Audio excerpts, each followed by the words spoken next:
ನಮ್ಮ ಮತದಾರ ಪರಿಷ್ಕರಣೆ ಪ್ರತಿಕ್ರಿಯೆ ಇಂದಿನಿಂದಲೇ ನಡೆಯಬೇಕು. ಯಾರು ನಮ್ಮ ದೇಶದಲ್ಲಿ ಮತದಾನ ಮಾಡಲು ಅನರ್ಹರಿದ್ದಾರೋ ಅವರ ಹೆಸರು ತೆಗೆಸುವ BLA ಕೆಲಸವಾಗಿದೆ. BLO ಪರಿಷ್ಕರಣೆ ಮಾಡಲು ಬರುವವರೆಗೂ ಕಾಯುವ ಅಗತ್ಯವಿಲ್ಲ ಎಂದು ದೇವನಹಳ್ಳಿ ಪಟ್ಟಣದ ಅಂಬೇಡ್ಕರ್ ಭವನದಲ್ಲಿ ಬಿಜೆಪಿ ತಾಲೂಕು ಮಂಡಲದ ವತಿಯಿಂದ BLA 2 ಕಾರ್ಯಾಗಾರದಲ್ಲಿ ರಾಜ್ಯ ಪ್ರಧಾನ ಕಾರ್ಯದರ್ಶಿ ನಂದೀಶ್ ರೆಡ್ಡಿ ಹೇಳಿದರು. ಪಕ್ಕದ ರಾಜ್ಯದಲ್ಲಿ ಈ ಮಹತ್ತರ ಕಾರ್ಯ ನಡೆದಿದ್ದು ಲಕ್ಷಾಂತರ ಮತ ಚಲಾವಣೆಗೆ ಅರ್ಹರಿಲ್ಲದವರನ್ನು ಚುನಾವಣೆ ಆಯೋಗ ತೆಗೆದಿದೆ. ಮತದಾನದ ಸಮಯದಲ್ಲಿ ಮಾತ್ರ ಮತ ಚಲಾವಣೆ ಮಾಡಲು ಬರುವವರ ಬಗ್ಗೆ ಗಮನವಿರಲಿ. ವಲಸಿಗರನ್ನು ಮತದಾರರ ಪಟ್ಟಿಯಲ್ಲಿ ಸೇರಿಸಿ ಮತ ಬ್ಯಾಂಕ್ ಮಾಡಿರುವುದನ್ನು ಪತ್ತೆ ಹಚ್ಚಬೇಕು ಎಂದು ರಾಜ್ಯ ಪರಿಷ್ಕರಣೆ ಉಸ್ತುವಾರಿ ಜಗದೀಶ್ ಹೇಳಿದರು.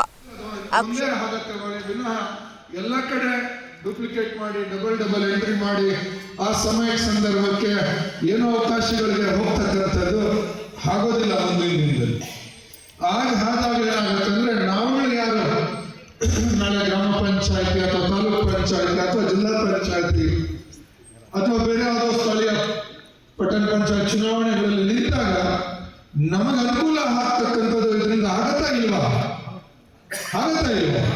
ಯಾಕಂದ್ರೆ ನಮ್ಮ ವೈಚಾರಿಕವಾಗಿ ನಾವು ಒಂದು ಕಡೆ ಅಂತಕ್ಕಂಥದ್ದು, ಆದ್ರೆ ನಾವು ಯಾರಿಗೂ ಇರೋದಿಲ್ಲಲ್ಲ. ದೇಶದಲ್ಲಿ ಇರುವ ಪ್ರತಿಯೊಬ್ಬ ಭಾರತೀಯರ ಪರವಾಗಿ ನಾವು ಇರ್ತಕ್ಕಂಥದ್ದು.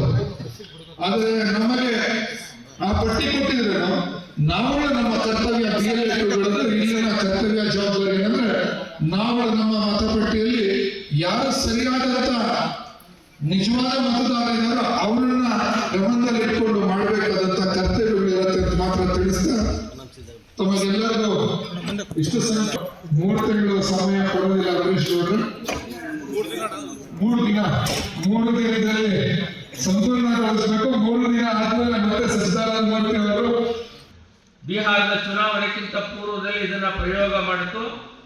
ಅದರ ಪರಿಣಾಮವಾಗಿ ಯಾರು ನಮ್ಮ ದೇಶದ ಒಳಗಡೆ ಮೂಲ ಪ್ರಜಾಪ್ರಭುತ್ವದ ವ್ಯವಸ್ಥೆಯಲ್ಲಿ ನಮ್ಮ ದೇಶದ ಪ್ರಜೆಗಳಾಗಿದ್ದಾರೆ, ಈ ದೇಶದ ಪ್ರಜಾಪ್ರಭುತ್ವದ ವ್ಯವಸ್ಥೆಯಲ್ಲಿ ಮತದಾನದ ಮಾಡುವಂತ ಹಕ್ಕನ್ನು ಹೊಂದಿರುವಂತವರು ಈ ದೇಶದ ಚುನಾಯಿತ ಪ್ರತಿನಿಧಿಗಳನ್ನ ಆಯ್ಕೆ ಮಾಡಬೇಕು ಅನ್ನುವಂಥ ನಮ್ಮ ಸಂವಿಧಾನದಲ್ಲಿದೆ.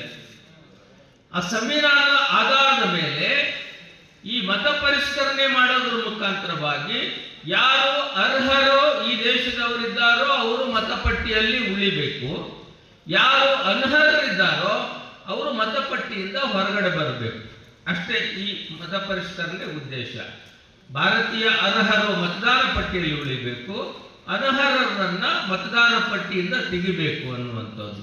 ಈ ಸೂತ್ರವನ್ನ ಇಟ್ಕೊಂಡು ಬಿಹಾರದಲ್ಲಿ ಮತ ಪರಿಷ್ಕರಣೆ ಮಾಡಿರುವಂತಹ 3 ತಿಂಗಳ ಕಾಲ ನಡೆದಿರುವಂತಹ ಈ ಮತ ಪರಿಷ್ಕರಣೆಯಲ್ಲಿ 64 ಲಕ್ಷ ಕೋಟಿ ಮತದಾರರನ್ನ ಮತಪಟ್ಟಿಯಿಂದ ಹೊರಗಡೆ ತೆಗೆಯುವಂತ ಕೆಲಸ ಚುನಾವಣಾ ಆಯೋಗ ಮತ್ತು ಬಿಹಾರದಲ್ಲಿರ್ತಕ್ಕಂಥ ನಮ್ಮೆಲ್ಲ BLA 2ಗಳು ಸೇರ್ಕೊಂಡು ವಿದೇಶದಿಂದ ಅಂದ್ರೆ ಬಾಂಗ್ಲಾದೇಶದಿಂದ ಬಂದು ಈ ದೇಶದ ಎಲ್ಲ ವ್ಯವಸ್ಥೆಗಳನ್ನ ಉಪಯೋಗ ಮಾಡಿಕೊಂಡು ಈ ದೇಶದ ಮತದಾರರ ಪಟ್ಟಿಯಲ್ಲಿ ಸೇರಿಕೊಂಡು ಆಧಾರ್ ಕಾರ್ಡ್ ನಿರ್ಮಾಣ ಮಾಡಿಕೊಂಡು ನಮ್ಮ ದೇಶದಲ್ಲಿ ಮತದಾನ ಮಾಡುವಂತ ಹಕ್ಕನ್ನು ಪಡೆದಿರುವಂತ 64 ಲಕ್ಷ ಮತದಾರರನ್ನ ಮತಪಟ್ಟಿಯಿಂದ ತೆಗೆಯುವಂತಹ ಒಂದು ದೊಡ್ಡ ಕೆಲಸವನ್ನ ಚುನಾವಣಾ ಆಯೋಗ ಮತ್ತು ಅಲ್ಲಿಯ BLA 2 ಕಾರ್ಯಕರ್ತರು ನಾವು ಯಶಸ್ವಿಯಾಗಿ ನಾವು ಮಾಡಿದ್ವಿ. ಅಕ್ಷಯ್ ವಿ, ಅಮೋಕ್ ಟಿವಿ, ದೇವನಹಳ್ಳಿ.